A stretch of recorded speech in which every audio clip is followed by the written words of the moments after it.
ఆరోగ్యశ్రీ సేవలు ఆగిపోయినాయి గత 10-15 రోజుల నుంచి ఏపీలో. ఆరోగ్యశ్రీ ఆగిపోవడం వల్ల ఎవరికి నష్టం అంటారు? లేబర్కే, అందరికి పెద్దవాళ్ళు చిన్న అందరికీ నష్టమే. అదంటే అందరికి ఉపయోగపడింది. హాస్పిటల్స్ వాళ్ళు ఏమంటున్నారంటే ఈ కూటమి గవర్నమెంట్ వాళ్ళు మాకు బకాయిలు పెట్టేశారు, బకాయిలు ఇవ్వట్లేదు, అందుకే ఆపేసామంటున్నారు. మరి లోపల కూడా మరి ఆయన చేశాడు కదండి. ఎవరు? జగన్ గారు ఉన్నప్పుడు కూడా మరి వాళ్ళు బకాయిలు పెట్టినా ఏది చేసినా కూడా ఆయన సాగింది బోరికి. మరి అట్లా సాగియచ్చుగా, ఈయన కూడా తప్పులేదు. ఎందుకని ఆగిపోయింది అంటారు? ఆరోగ్యశ్రీ పేరుని మార్చారు, ఎన్టీఆర్ వైద్య సేవ అని పేరు మార్చుకున్నారు. ఓకే, పేరు మార్చినా కూడా కంటిన్యూ చేయొచ్చు కదా. చేయొచ్చు. మరి అది ఎందుకని వీళ్ళు ఆపేశారు? అదేమంటే పైనుంచి మాకు పనులు రావట్లేదు, ఆ ఖర్చు పెరుగుతుంది ఎన్ని చెప్పి ఆపేయారని హాస్పిటల్స్ వాళ్ళు అంటున్నారు. ఇప్పుడు మాకే ఉందండి, అసలు ఆరోగ్య పెడితే మేము ఎందుకు చేయము ఉద్యోగం అంటున్నారు వాళ్ళు. మాకు డబ్బులు వస్తాయి కదా, మరి ఎందుకు చేయలేదు వాళ్ళు? ఆయన ఎందుకు ఆపాడు మనకు అర్థం కావట్లేదు. చిన్నవాళ్ళు, పేదవాళ్ళు, పోదవాళ్ళు కూడా. ఇప్పుడు మా వాడికి 10 లక్షలు అయినాయండి. ఎవరికి? మా తమ్ముడికి. మీ తమ్ముడికి ఏంటి ప్రాబ్లం? ఇక్కడ జంట పగిలింది, అది హింసిస్తున్న అయింది. అయ్యేకి పేగులు బోగులు మొత్తం అంతా ఇదేకి నక్షపేట చేరితే 2-3 లక్షలు అయినాయి. ఆడ వల్ల కాదని ఆయన మళ్ళీ రాసిస్తే హింసలో, గుంటూరు హింసలో చేసుకొస్తే రోజుకు 30,000 అండి. రోజుకు సాయంత్రానికి 30,000 కట్టాలి. ఎవరు పొలాలు బోర్డు రామని ఏం మళ్ళలేదు, మొత్తం మందులు మొత్తం వాళ్ళే. ఆ టయానికి 6 వచ్చి డబ్బు కట్టాలి. 6 డబ్బులు కట్టాల్సింది 30,000, రోజు 30,000 కట్టి. ఇన్ని డబ్బులు అయిపోయింది. ఇప్పుడు మనిషి గొల్ల అయిపోయాడు, అనవసరంగా అయిపోయాడు. 2-3 నెలలు కూడా తట్టుకోలేడు మనిషి. ఆదుకుని ఏం లేదు, బాగలేదు, తయ్యాడు పొల్ల. ఆరోగ్యశ్రీ ఉండుంటే అసలు ఆరోగ్యశ్రీ ఉండుంటే అసలు ఇంత బాధ ఉండేది కాదు. అసలు డబ్బులతో మనతో పని లేదు కదండి.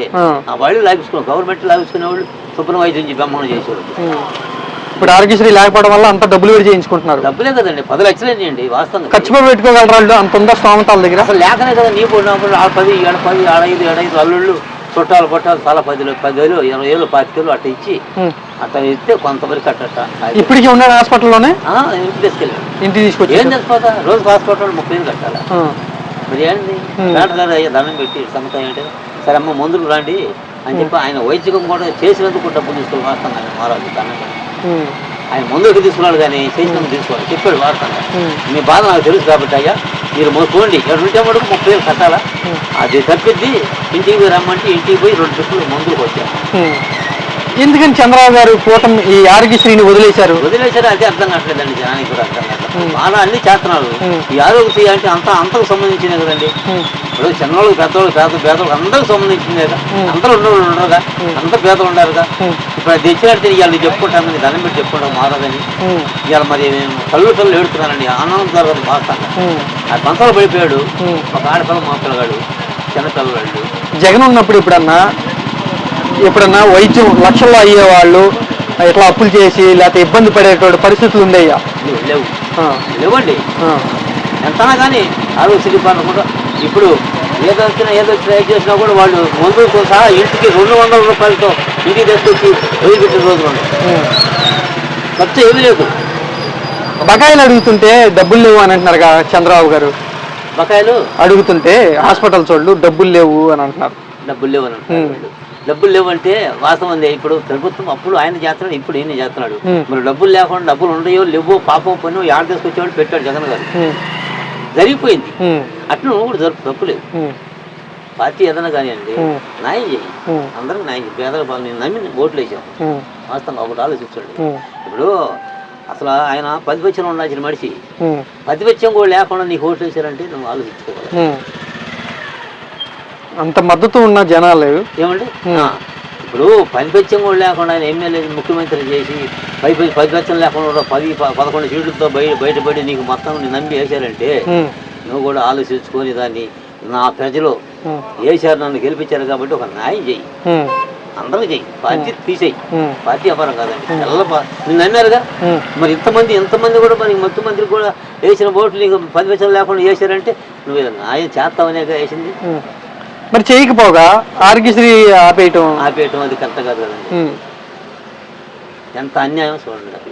ఎంత పేదలు కానీ పెద్దలు కానీ చిన్నలు కానీ ఎంత అన్యాయం.